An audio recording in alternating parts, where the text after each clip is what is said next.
Bom dia a todos. Antes de mais, desculpas por este atraso de 20 minutos, faz parte da praxe, a primeira conferência. E estamos aqui pela terceira vez com este ciclo de conferências. O programa vai ser extenso ao longo de sábado e domingo. E queremos, como sempre, promover o debate, apresentar novas ideias e vamos começar precisamente com uma lógica nova, diferente, que se quer trazer para o mundo do câmara, pelo André Costa, da Lusicana. Olá, bom dia a todos. Meu nome é André Costa. Eu faço parte da direção de uma cooperativa para a produção de cânhamo industrial. Somos a Lusicana. Estivemos a primeira vez presentes aqui na Canadouro o ano passado. Temos 2 anos de funcionamento. E antes de começar, gostaria de perguntar se já alguém ouviu falar da Lusicana nos meios sociais, Facebook, notícias, braços no ar. Estou a ver ali 1, 2, 3, 4, 5. Ok, porreiro, fico contente. O que nós estamos a tentar fazer é, como o João estava a dizer, segue numa lógica um bocado diferente do que é tipicamente aplicado e de como está a ser legislada a produção de cannabis. Eu vou já fazer uma distinção muito importante, que é, eu falo de cânhamo como cannabis, porque sou cientista e, efetivamente, é cannabis industrial, mas é cannabis na mesma. Ainda existe aqui alguma confusão em relação à nomenclatura da planta. Ora, eu gostaria primeiro de começar por vos dar um bocado a entender o porquê de estarmos a desenhar isto num modo cooperativo. Ou seja, a cooperatividade, o cooperativismo, a cooperação são conceitos intrínsecos à natureza humana que nós fomos perdendo ao longo da nossa existência devido justamente à natureza capitalista da gestão dos meios de produção. O que nós pretendemos fazer é criar um contexto onde se coloque o indivíduo em primeiro e sendo que a soma dos indivíduos vai constituir uma unidade em que todos possam beneficiar, ok? Eu gosto sempre de dar este exemplo, a comparar com Espanha. Em Espanha estão ali 20 e tal mil cooperativas, a produção agrícola é fortemente organizada, o setor primário, a agricultura, tem um lobby muito bem organizado, muito bem orquestrado. Os agricultores têm uma voz, têm poder de compra e têm, mais importante que tudo, poder de negociação. O agricultor não está à mercê de um comprador ou de um distribuidor. Temos o exemplo dos produtores de milho. O milho é pago a qualquer coisa como 3 cêntimos o quilo, uma coisa assim ridícula. Tranquilo. Ok, isto no panorama português, e nós somos da opinião, e este modelo está aprovado em outros sítios. Há uma iniciativa muito interessante cá em Portugal, não sei se já ouviram falar, que é o Freixo do Meio, a herdade do Freixo do Meio, que funciona em sistema cooperativo e estão a obter resultados muito interessantes. Não é fácil trabalhar neste sistema, garantidamente, vamos ver exemplos disso ao longo da apresentação, mas é muito recompensador quando as coisas de facto correm bem. Em Portugal, podemos ver ali numa estatística, nós não somos 10 vezes mais pequenos que Espanha, nem em termos de área territorial, nem em termos de PIB, mas efetivamente temos 10 vezes menos, o que eu acho que fala um bocado da mentalidade e da dificuldade que o português encontra em cooperar. Eu, pelo menos, sou desta opinião. Depois teremos aqui uma parte de perguntas e respostas em que poderemos debater este assunto. Só um quadro cheio de números, que ninguém vai ler todo, obviamente. O que eu queria salientar aqui é que... Cristiana? Sim, como podem reparar... Foi mal. É só um destaque. Como vocês podem reparar, as cooperativas em Portugal estão distribuídas pelos diversos distritos, como é óbvio, e com mais concentração na zona de Lisboa, apenas e só porque é uma sede fiscal bem reconhecida. E o que podemos observar então é que a maioria das cooperativas se situa no setor agrícola. Eu já expus aqui algumas das razões pelas quais isto é assim. Há aqui uma lógica muito sã para os agricultores se juntarem em cooperativa. Estes são os fatores que eu acho que são mais relevantes. O que é que eu quero dizer com necessidade de representatividade? O agricultor, como setor primário, é muito facilmente esquecido. Existe um grande distanciamento entre a origem do produto e o que acontece, o que aparece para consumo, ou seja, o que está numa prateleira. O agricultor não é uma figura digamos, valorizada, nem sequer muitas vezes ponderada na comercialização de bens, a que chamamos bens de primeira necessidade, vamos. Então, a cooperação, a criação de cooperativas, endereça esta necessidade de representatividade em que, ao agregar os agricultores, ao estabelecer uma voz única, conseguimos aumentar a percepção, a percepção que o cliente e que a indústria tem do agricultor. Okay? A proximidade geográfica é muito interessante porque as zonas de produção normalmente organizam-se de acordo com os fatores climato-edáficos, seja solo, umidade, meteorologia. Todos estes fatores contribuem para que dadas regiões sejam mais adequadas à produção de dada cultura. Então, é interessante nós verificarmos que muitos produtores de uma dada cultura exibem proximidade geográfica. Isto facilita a aquisição de um mindset de cooperação na medida em que estamos mais próximos e todos nos conhecemos uns aos outros e é fácil, então, estar juntos fisicamente para discutir, para debater, para formular, para desenhar estratégias e, mais uma vez, surge organicamente um contexto para a cooperação. O setor agrícola é também definido pelo comércio em grandes quantidades, as coisas vendem-se à tonelada, okay? As coisas, ao serem vendidas à tonelada, necessariamente têm requisitos de distribuição e de armazenamento e de sheer quantidade de produção, lá está. Um fator ao qual as cooperativas se adequam outra vez muito bem. Porquê? Porque ao agregarmos a produção de diversos agricultores, conseguimos entrar nestes regimes de toneladas que o mercado exige de um bem de baixo valor primário. Okay? Por último, muitas vezes, e este é um paradigma que se está a deixar de se verificar, mas na sua gênese a agricultura baseia-se em unidades de subsistência familiar.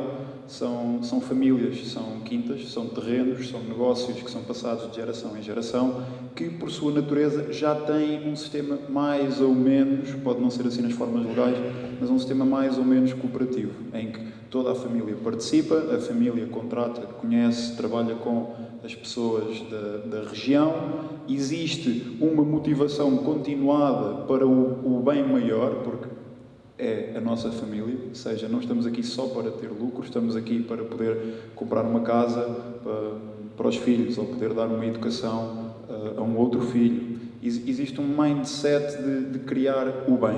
Isto é muito importante num arranjo cooperativo. Eu peço desculpa pelas minhas pausas, estou habituado a falar em inglês, às vezes tenho que ir lá buscar o chip. Isto é só uma ilustração muito simples para vocês terem uma ideia do que uma cooperativa pode fazer.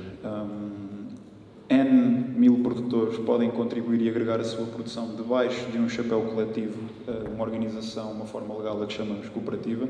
Esta cooperativa, por sua vez, tendo agregada a produção de N produtores, tem um poder de negociação maior. Isto diminui a competição entre os produtores, porque os produtores não têm a priori interesse em estar a vender mais baixo que o vizinho do lado, porque senão derrotava um bocado o objetivo da cooperação e teriam uma menor quantidade para vender.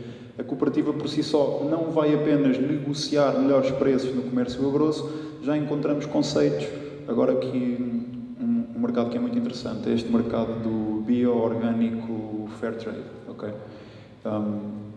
Encontramos nichos de lojas cooperativas, lojas em que nós sabemos exatamente de onde é que veio aquele produto. Este produto vem do agricultor X e da agricultora Y, foi produzido nestas condições.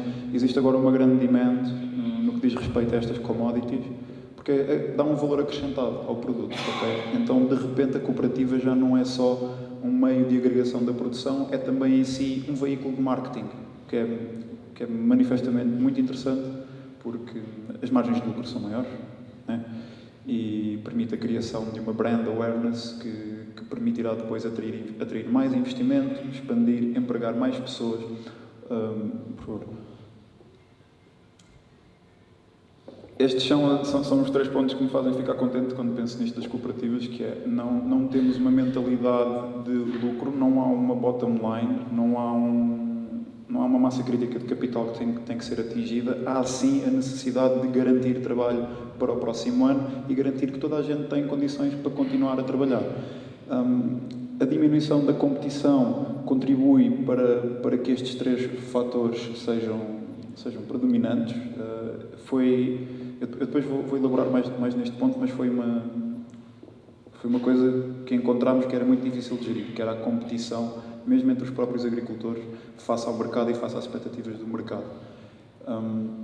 A igualdade de escala, eu também gosto de falar deste ponto, porquê? Porque é preciso tornar muito claro que o agricultor que contribui com 20 hectares de uma dada produção vai ser pago ao quilo o mesmo que é pago o agricultor que tem 5 hectares, digamos, ok?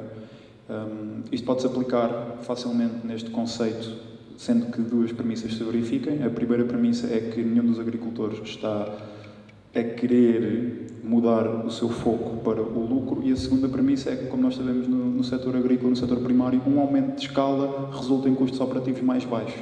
Portanto, isto é economicamente viável, depende apenas e só de boa vontade, não querendo passar juízos de valor, mas de termos uma visão cooperativa focada. Eu gosto de pôr ali os 3 Cs, que é cooperação, confiança. Confiança é muito importante. Eu estou a falar de cooperação há um bocado e ainda não falei de confiança. Sem confiança não se faz nada, seja o que for, relações interpessoais, relações de negócio, ir ao café, ter uma conversa honesta, nada se faz sem confiança. E a confiança é uma coisa que leva tempo a construir, é preciso termos isto em mente. Um projeto com uma mínima dimensão e com uma mínima ambição vai sempre ter um período de ajuste ali de 2 aninhos, 2 anos e meio, ok? Em que estamos a aprender a trabalhar uns com os outros e a ganhar essa dita confiança. Há uma frase muito gira que foi um monge que partilhou e ele disse: amor eu tenho para toda a gente, confiança só tenho com a minha mãe e com a minha avó, ok? O amor é de borla, podemos ser todos muito porreiros uns para os outros, agora confiança é muito mais complicado de atingir. E para chegarmos a este patamar em que confiamos uns nos outros e estamos conscientes das decisões e podemos efetivamente cooperar, é preciso outro fator muito importante, que é calma. É preciso muita calma. As coisas levam tempo. Existe, sobretudo nesta indústria do cannabis/cannabis industrial, existem muitas promessas, muitas expectativas de grandes somas de dinheiro, milhões. É uma indústria projetada para 1,4 bilhões em 2018. Todos ouvimos falar das aquisições mega milionárias das Cannabis, das Auroras, de investimentos na ordem dos 40 milhões para cima, 10 mil hectares. É uma loucura.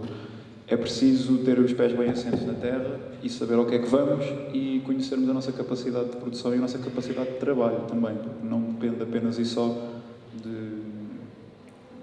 lá está, de bater 1 milhão de euros, ter 10 mil hectares e depois dizer assim: boa, onde é que está a minha equipa? Onde é que está o meu business plan? Onde é que estão os meus canais de distribuição? É preciso ter muita calma, é preciso saber que, como qualquer indústria, mas mais nesta, por causa do hype e da inflação, posso dizer assim, desta bolha do cannabis, é preciso ter muita calma. O quarto C é a cannabis, muitas vezes contribui para o bonding, para a partilha e para estarmos num ambiente mais relaxado e toda a gente conversar e encontrarmos maneiras de cooperar, sobretudo. Pronto, isto era só para vocês terem noção do que está por detrás da indústria do cannabis industrial. Isto não engloba sequer cannabis medicinal, ok? Como podem ver, estamos a falar de quase 4 bilhões projetados para 2018, dividido pelos diversos mercados. A China assume-se como um produtor, como tudo. Os chineses fazem tudo grande, muito e muito rápido. Foi aprovado um projeto aqui há 2 meses pelo governo chinês de 10 mil hectares, era isso que eu me referi há bocado, que vai ser uma coisa completamente ridícula. Eu não consigo imaginar a dimensão de 10 mil hectares, são 10 mil vezes 10 mil metros quadrados, se não me engano isso é 1 milhão e tal de metros quadrados, uma coisa assim. O que vai levar a uma descida ridícula dos preços. Já estamos a assistir a isso há alguns anos. Eu não tenho aqui o gráfico porque é informação mais ou menos proprietária, mas o mercado no Canadá para o isolado de CBD, que é maioritariamente proveniente do cannabis industrial, sofreu uma quebra na ordem dos 30%. Houve gente a perder milhões assim, do dia para a noite, apenas e só em função desta notícia da China, dos tais 10 mil metros quadrados.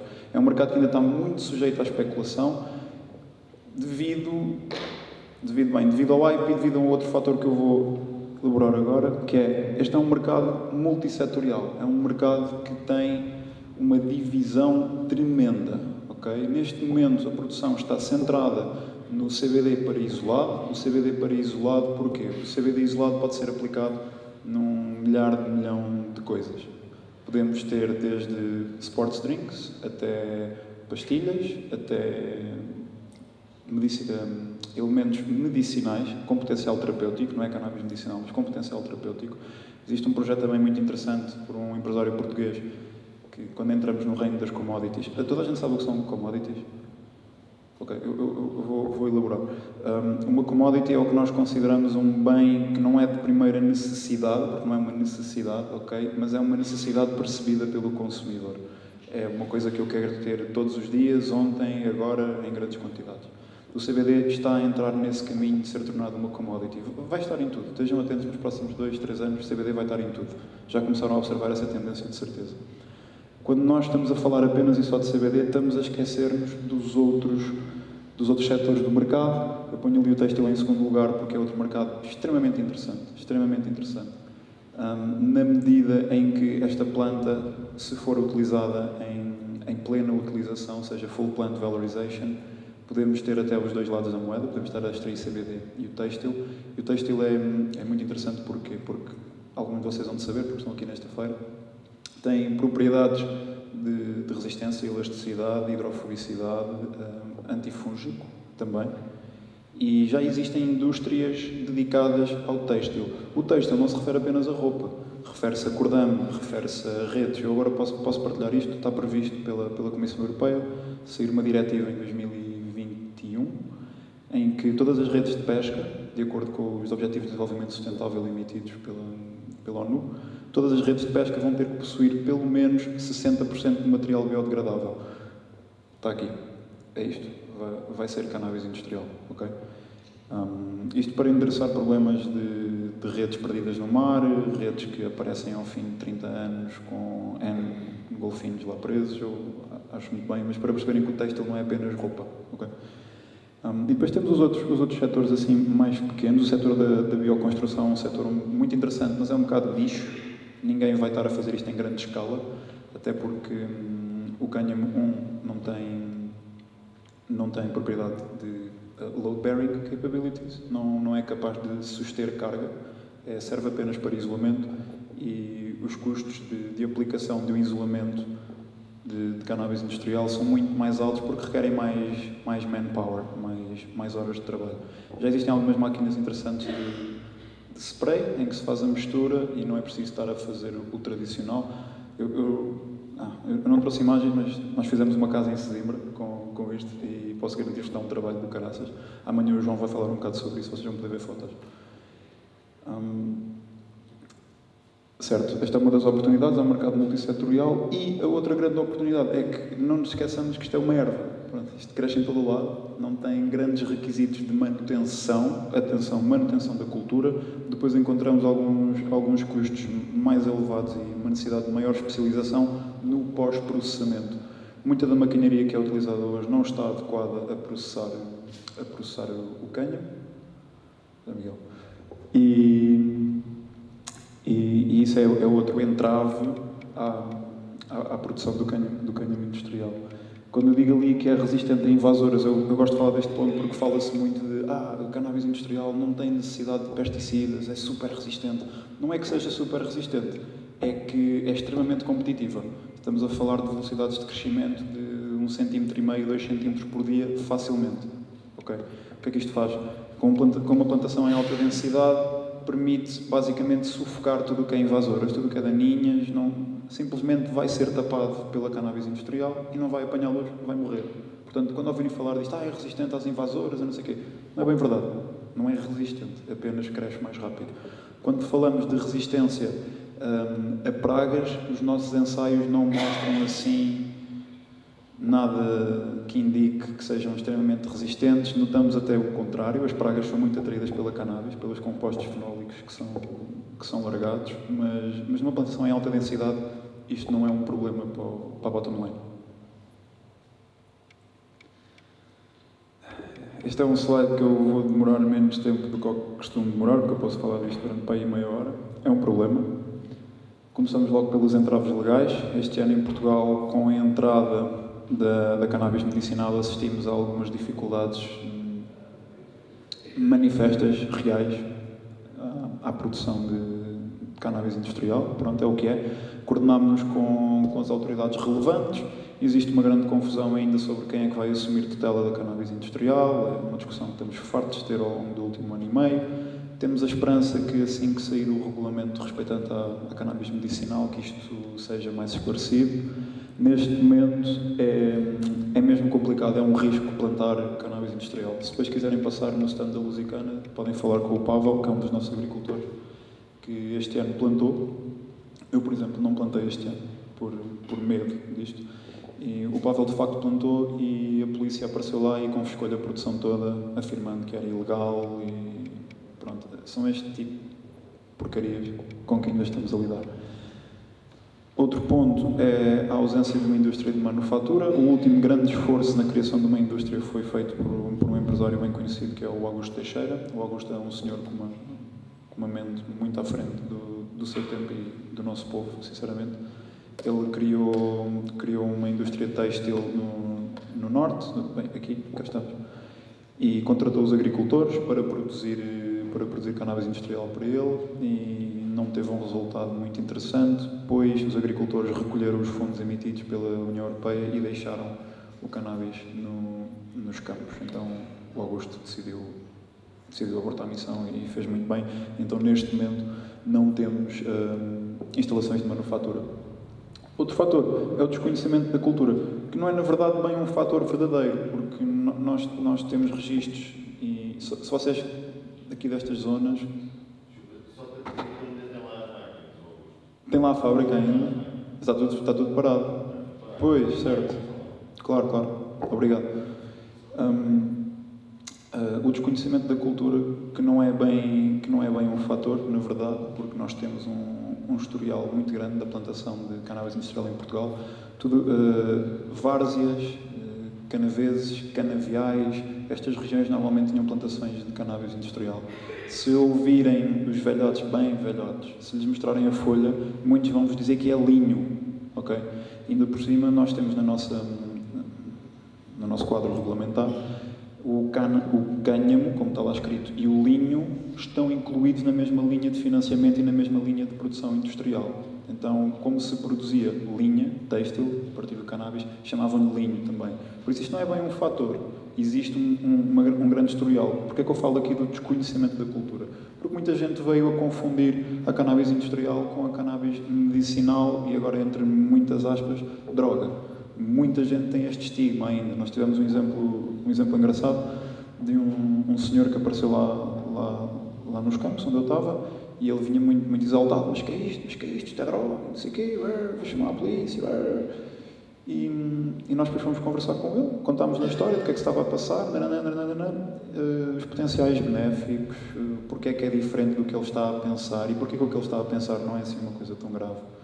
E tivemos depois um feedback muito interessante em que ele acabou a pedir-nos material porque a sua mulher estava muito mal, doía-lhe a cabeça e tinha enxaquecas, essa é a palavra. Tinha enxaquecas e ele acabou por levar cannabis industrial com alto conteúdo de CBD e 2 semanas depois ligou-me a dizer: André, deixa-me arranjar mais que a minha mulher está muito bem. E então ainda há aqui esta jogada de educar as pessoas e de partilhar conhecimento.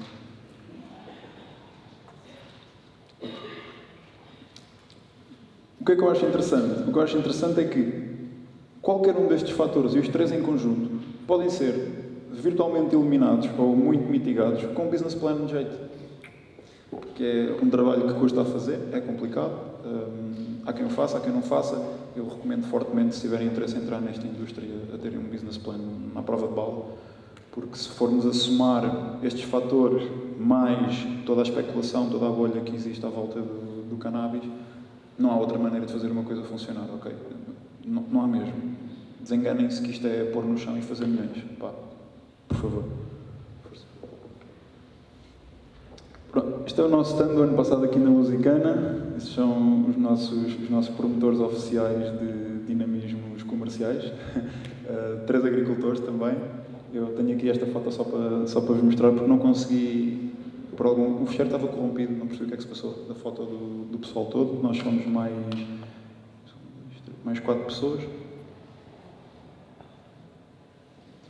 Queria mostrar-vos aqui o potencial multissectorial apenas e só do CBD. Nós temos aqui desde óleos de massagens, até azeite com infusão, até líquido para vaping, até bálsamo para os lábios, até creme para as articulações.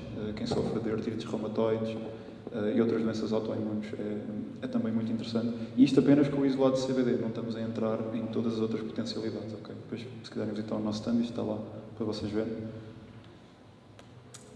Queria destacar aqui o trabalho espetacular do Pavel. O Pavel é manifestamente o nosso melhor grower, tem muitos anos de experiência. Queria salientar apenas que estes cabeços que vocês estão aqui a ver são de cannabis industrial. Reparem na morfologia desta flor. Reparem na qualidade dos tricomas e tenham em mente que isto foi tudo plantado em outdoor.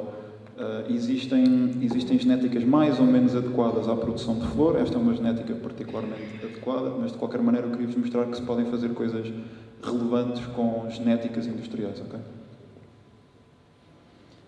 Aqui um pouco de educação também. Isto mostra 2 coisas, estas fotos. A primeira foto mostra-vos aqueles pistilos roxos lindos, para vocês terem uma ideia da variação fenotípica que nós observamos. Fenótipo é a aparência exterior, genótipo é o código interior, ok? A interação do genótipo com o ambiente dita diferentes fenótipos. Nós todos somos diferentes em aspecto por causa disso. Eu queria-vos mostrar que nós tínhamos roxas, tínhamos vermelhas, tínhamos uma azul, tínhamos umas prateadas, aquilo era lindo de se ver. Supostamente isto são genéticas estabilizadas, ok? Mas mesmo assim ainda existe um fator de risco associado à variação fenotípica. Quero que tenham isso em mente. Outra coisa que também serve de educação é, isto era uma foto que nós tínhamos no nosso grupo de discussão em que alguém perguntava assim, isto é fêmea ou é macho? Qual é que é a vossa opinião aqui? É macho, obviamente. Podem ver as diferenças na morfologia. Isto são saquinhos cheios de pólen, os outros são pistilos, e aquilo é o que se chama o gineceu, onde estará o ovário. Pronto, esta obviamente ficou demasiado tempo no campo, depois tratámos de ir lá arrancá-la, mas como sabem o macho é contraproducente à obtenção de flor. Aqui queria mostrar-vos um dos nossos campos. Este foi o campo onde eu estava a trabalhar pessoalmente. Gosto de salientar aqui, reparem na diferença de alturas, na rampa que se observa, ok? Isto é interessante de observar porque notamos o aumento da distância ao curso d'água e notamos também o empobrecimento do solo. Eu queria salientar aqui que o trabalho de preparação do solo é extremamente importante. Há diversas culturas que podem ser utilizadas para, como nós chamamos, culturas de cobertura, ok? Culturas que são plantadas fora do regime produtivo e depois são reincorporadas no terreno para aumentar certos níveis, nomeadamente de nitrogênio, que é mais simples. Este campo é-me especialmente querido porque é num sítio limpo, primeiro. Segundo, não teve qualquer irrigação e tivemos plantas de 3 metros e tal e com flores quase da grossura do meu braço. Foi espetacular. Podes passar? Este é o nosso presidente, é o Jürgen. Ele é um alemão grande, tem 1,90 m quase e, como podem ver, isto ainda está em fase vegetativa e já estava deste tamanho. Aqui queria mostrar-vos outra coisa que é interessante. Repararam? Aquela parte ali de cima está completamente nua, quase. Aqui já se nota uma diferença no crescimento e aqui ainda mais. Esta foi também uma das aprendizagens que nós tivemos, que foi, apesar de termos feito uma amostragem do solo de acordo com o que era recomendado, não foi suficientemente extensa, ou não tivemos uma cobertura suficientemente ampla para descobrirmos este tipo de deficiências neste plot. Aquela parte ali de cima, ainda houve alguma conversa de vamos reforçar a rega ali, abre-se mais as torneiras, não sei o quê. É um bocado infrutivo. Okay? Se o solo está pobre, não vale a pena estarem a bombar mais recursos e a bombar mais água numa de correr atrás do comboio que já partiu. Okay? Também é difícil, é contraintuitivo na nossa cabeça, porque é a minha produção, eu estou a trabalhar, isto tem que dar resultado, mas é uma lógica de falhada, portanto tenham isso em mente. E pronto, resta-me agradecer à Canador pelo convite mais uma vez, estamos cá. O ano passado estivemos cá, foi muito bom, estivemos no ZNA, também foi muito interessante. Queremos continuar a fazer esta parte de ativismo, a divulgar um modelo cooperativo para a produção de cannabis industrial. Queremos que tenha um grande potencial, estamos cientes das dificuldades, agora mais que nunca, após 2 anos de trabalho, portanto, eu estou muito ciente das dificuldades, mas é um caminho que continua a valer a pena continuar a percorrer e continuar a trabalhar. E agora abro o espaço às perguntas e a qualquer input que vocês tenham, curiosidade, coisas que eu não tenha. Venha aqui para o microfone.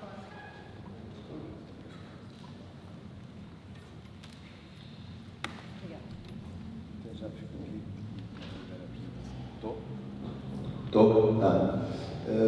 Isto é pergunta podia ser feita assim, mas aproveito para fazer agora. Em contacto com pessoas que produziam ganho nos anos 90, disseram-nos que havia uma planta portuguesa. Uma planta portuguesa? Sim, e que, entretanto, desapareceu, não sabem onde é que anda, certo? Confirmo essa... Confirmo.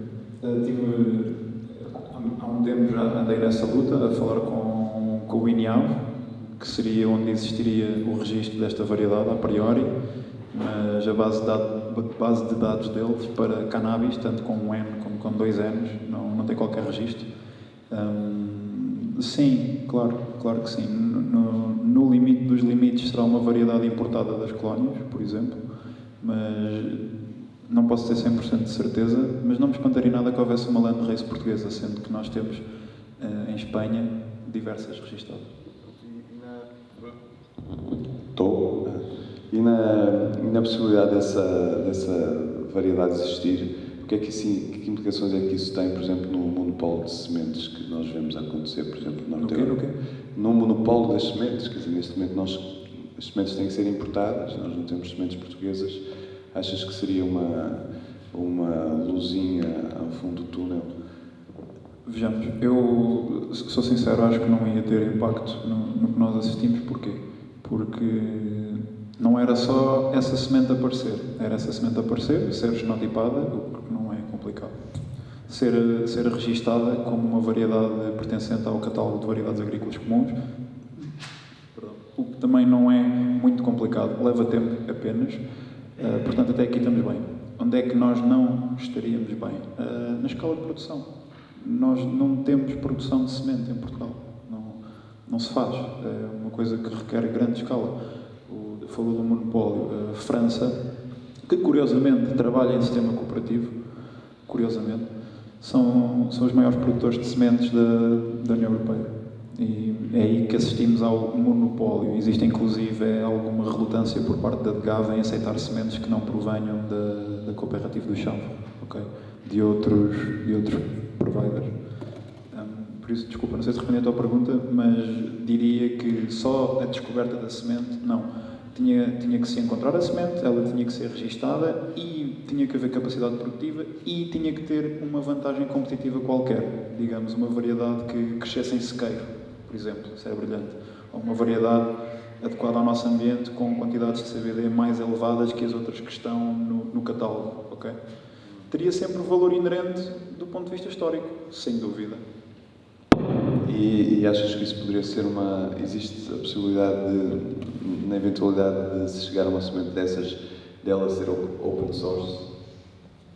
Todas as sementes são open source, por convenção, tu não podes patentear ou não podes ter direitos de propriedade sobre uma espécie viva, sobre uma coisa que está viva, ok? O que tu podes ter alguns truques manhosos, podes ter direitos de propriedade sobre um dado processo de transformação de um dado metabolito obtido a partir de um elemento vivo, uma coisa assim.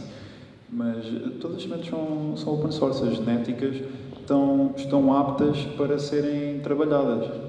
Existem entraves legais, há a sua certificação, é complicado, leva tempo, escala, etc, etc, etc. Não é uma coisa imediata, não. Isso era um projeto para 5, 7, 8 anos. Super interessante, atenção. Tu és novo, pá. Tenho muito para andar. Alguém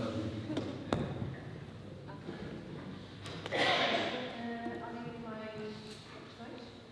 Vou colocar o André. Sim? Eu acho que consigo. Bom dia. Queria saber qual é que era a tua perspectiva em termos de como é que estamos a evoluir, qual é que é o caminho que se está a fazer, qual é que é o caminho para onde vamos. Isto porque eu comparo muito vamos lhe chamar negócio, ao negócio do vinho.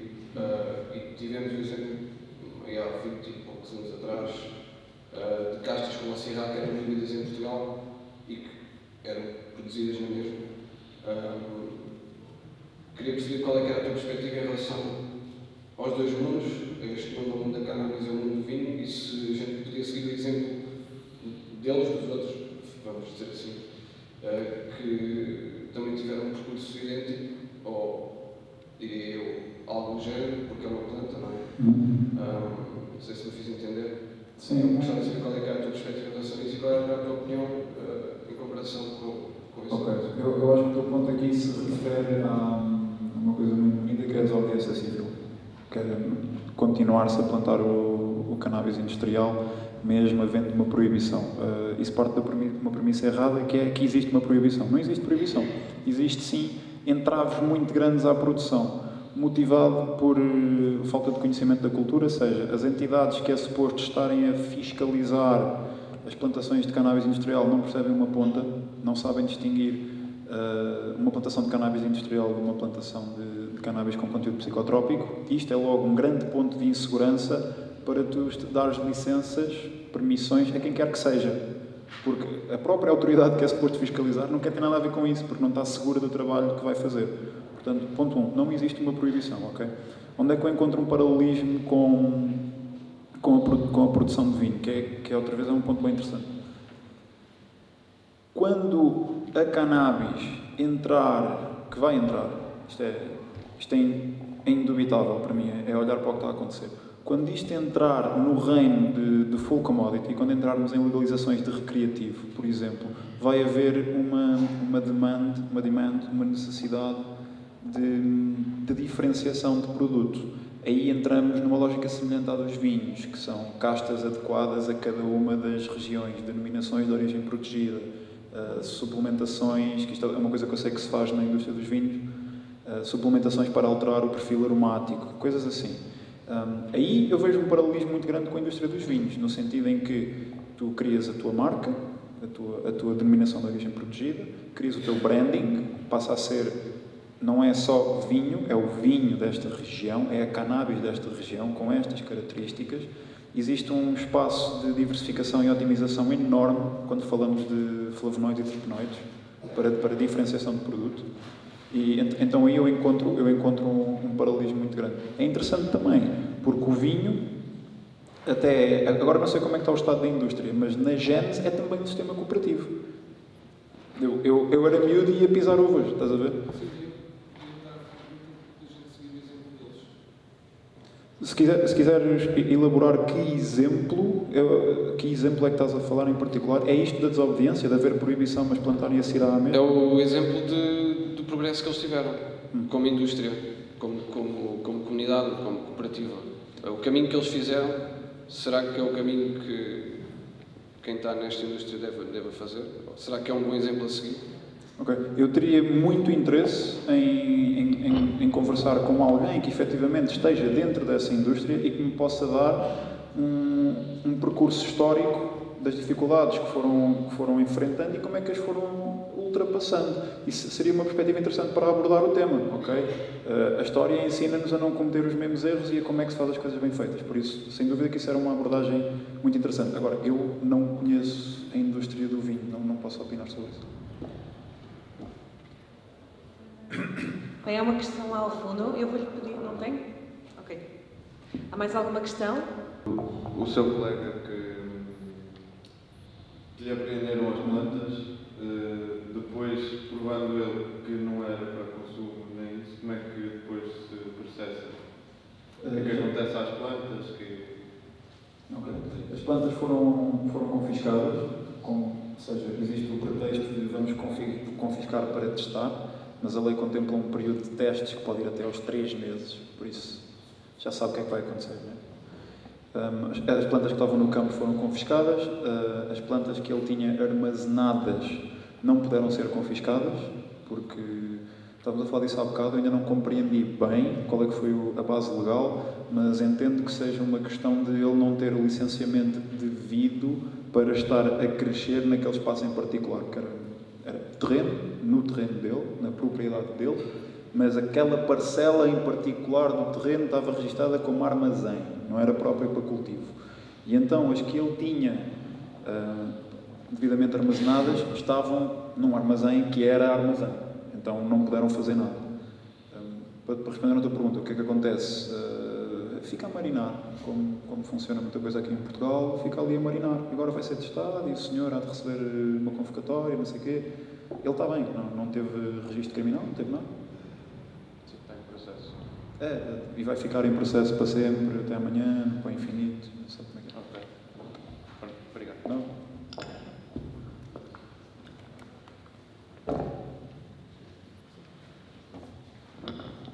Muito boa tarde, eu peço desculpas, cheguei um pouco tarde, não ouvi bem a conferência, mas ouvi alguma coisa e venho também entusiasmado. O meu nome é Luís Figueiredo, eu sou da Cana Ativa e entusiasmado porque encontrei na internet e através de uma notícia, ontem mesmo, talvez uma solução para os produtores portugueses, englobando os do cânhamo e os da cannabis. A Tailândia entendeu abrir e convidar todos os produtores a poderem vender ao Estado. Nós temos neste momento um laboratório militar a produzir cannabis. Nós não sabemos a quem é que o laboratório militar compra a cannabis para fazer a medicina com a cannabis. Eu creio que os produtores e aqueles que ambicionam também estar no mercado têm aqui uma oportunidade única para se auto-organizarem e proporem ao Governo que sejam eles os parceiros do laboratório militar para a produção, comercialização da cannabis e do cânhamo português. É uma proposta que terá que ser o coletivo a saber se tem pernas para andar. Muito obrigado. Luís, eu gostava de adicionar algumas coisas à sua intervenção. Eu vi a notícia, mas não sei os moldes em que o governo tailandês licenciou essa permissão, essa abertura para que... Para quem não está a par, o que a Tailândia fez foi qualquer pessoa que mostre que tenha as condições necessárias para produzir cannabis de um dado grau pode vender essa produção ao governo. Agora, há aqui uma coisa que é importante clarificar e que eu ainda não sei se o Luís poderá esclarecer. No que diz respeito à comercialização da flor em si para o mercado europeu, como seja a Alemanha, a Dinamarca, a França abriu medicinal abriu as conversas para o medicinal há 3 semanas. No que diz respeito à comercialização da flor seca, existem restrições muito elevadas, ok? Porque isto é um bem que vai diretamente para o consumidor, é uma flor, é uma espécie vegetal, pode estar contaminada com N coisas. Não duvidando da capacidade de produção de quem quer que seja, mas do ponto de vista regulamentar é muito diferente uma flor seca de um óleo. Um óleo passa por um extrator, que passa por um filtro, que passa por uma destilação, que depois é ultracentrifugado e depois é destilado outra vez e depois é filtrado uma última vez. Isto está virtualmente livre de quaisquer contaminantes. Num regime assim montado, eu consigo ver os produtores a venderem ao Estado, porque não importa muito a qualidade microbiológica, vamos, da minha produção, uma vez que durante o processo de extração vai ser tudo purificado, vamos dizer assim. Esse é o primeiro ponto. O segundo ponto é que, de acordo com o quadro regulamentar que temos hoje, em Portugal, hoje, isso não vai ser possível. Pronto, é uma pena, tipo, a sério, estamos a tentar fazer isto bem feito, mas eu já perdi o meu idealismo, foram 2 anos de idealismo e doeu como ao caraças, e já o perdi, mas acredito que daqui a uns 5 anos, 5, 6 anos, depende depois de ciclos legislativos, que as coisas mudem. Por agora, eu sinceramente, Luís, depois podemos conversar um bocado sobre isso, não vejo como nos trâmites da lei e na permissividade do Infarmed.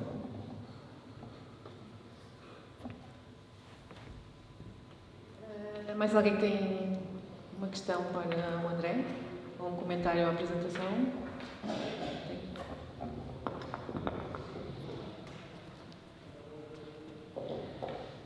Olá, bom dia. Can I ask my question in English? Yeah, sure. You're working in the industry. Great presentation. Okay. I was involved in legalizing cannabis, ganja in Jamaica, and for many years. You've given a great deal of information, fantastic. What is your deep personal hope for the industry in Portugal? And what is the thing that you would say to people here now today, if they are deeply interested, that they should be doing? Okay. I'll just translate to Portuguese for the people to understand. Portanto, a pergunta é, André, tu trabalhas na indústria, deste uma grande quantidade de informação e percebes do assunto, mas qual é que é a tua motivação pessoal e o teu conselho para as pessoas que querem ver o mundo da cannabis a andar? Did I say that right? What can I tell people to let them know what they can do in order for cannabis to be available for everyone? Okay, so I'll answer in Portuguese and then I'll answer to you in English. Olhem, pessoalmente, fora de coisa, estou a ser filmado, está-se bem. Qual é que é a minha grande esperança para isto? Eu vejo 2 mercados claramente distintos. Vejo uma apropriação desta planta pela indústria farmacêutica. Um professor de farmácia que colabora com o Infarmed disse uma coisa muito gira que ficou gravada na cabeça a ferro, que foi: André, desengana-te que a indústria farmacêutica esteja a entrar no cannabis, o cannabis é que vai entrar na indústria farmacêutica. E isto mostra um bocado o mindset do que se está a passar. Eu vejo 2 direções muito distintas. Eu sim concordo que deve existir um processo regulado, limpinho, filtros EPA, fluxo de cross-contamination, salas brancas, sterile rooms, gosto disso tudo, para quem tem problemas como uma doença de Crohn, okay? Ou como uma epilepsia refratária, ou diversos outros, coisas sérias. Para isso, sim, sem dúvida, deve existir um processo limpíssimo, 100% certificado.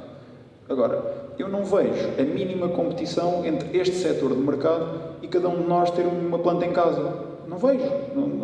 Não vejo qual é que é o problema aqui. Não estou mesmo a entender porque é que está a haver tanta confusão. A sério que não. São 2 indústrias completamente diferentes. A história mostra-nos que o caminho legislativo segue mais ou menos assim. Medicinal, qual é que é a segunda lei? Esqueço-me sempre da segunda lei, porque é uma lei que não é muito interessante. É medicinal, uso adulto, recreativo, cultivo pessoal. Pronto, é este o caminho que vai seguir. Temos que ter paciência. Temos que saber que enquanto isto não estiver tudo legislado, vão andar atrás de nós. Agora, só para fechar isto, o que é que eu recomendo? Plantem a vossa. Pronto. So, to answer your question, what I was saying is there are clearly 2 different lanes here. I do agree that we should have the high THC, 25% strains, get you knocked off your feet for people who have like serious disease, okay? People who have stuff like Crohn's, other autoimmune diseases. This does make sense that you have a regulated process, super clean, sterile, etc., etc. Now, personally, I don't see how this competes with personal usage. I don't see how this is a problem for people having their own at home. I truly do not. So my advice to everyone would be to just grow your own, okay? And yeah, it's just a plant, no problems. Ainda há tempo para uma última pergunta. Alguém tem uma última pergunta, comentário no seguimento da apresentação do André?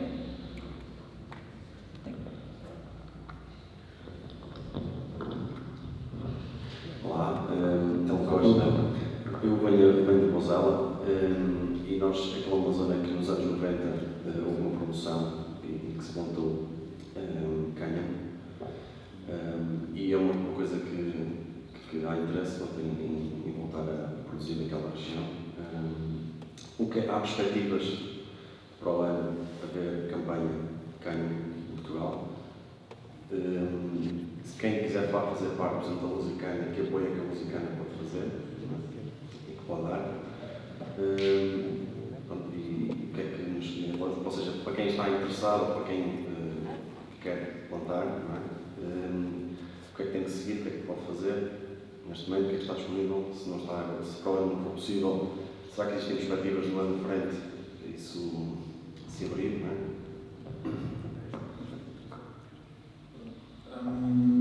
Bem, oficialmente, que eu saiba, da parte de uma CAP, da parte do Ministério da Agricultura, não existe conversas nem planos estratégicos a serem desenhados para isto.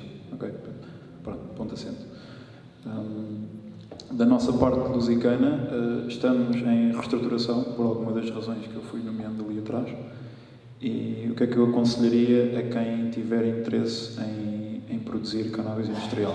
Eu aconselharia a agirem de forma local, aconselharia cada produtor ou cada núcleo de produtores a dirigir-se ao vosso gabinete da CAP ou ao vosso gabinete do Ministério da Agricultura local, mas com uma coisa bem desenhada, atenção, com um plano, não é, vamos plantar cannabis, certo?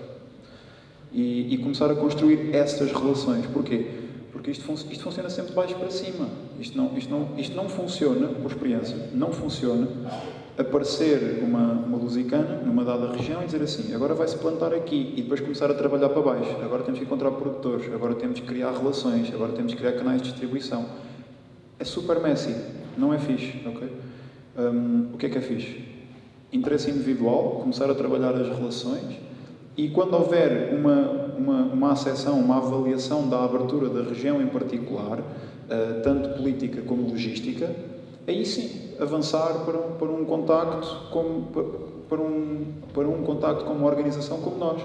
Mas olha, as condições reúnem-se, estamos aqui, conseguimos cultivar N este ano, vai ser o primeiro ano, é uma experiência, mas queremos estar em comunicação. Boa, ao fim do primeiro ano, fizemos esta experiência, nós podemos ajudar com o que quer que seja relacionado com a planta e com o solo e com canais de distribuição que nós já tenhamos, ok? Mas eu punha e ponho, e acho que é assim que tem que ser, o ónus da responsabilidade primeiro no local, no produtor, para começarmos a construir de baixo, para ter uma base sólida, ok? Bem, obrigada, André, pela tua comunicação e pela tua excelente comunicação.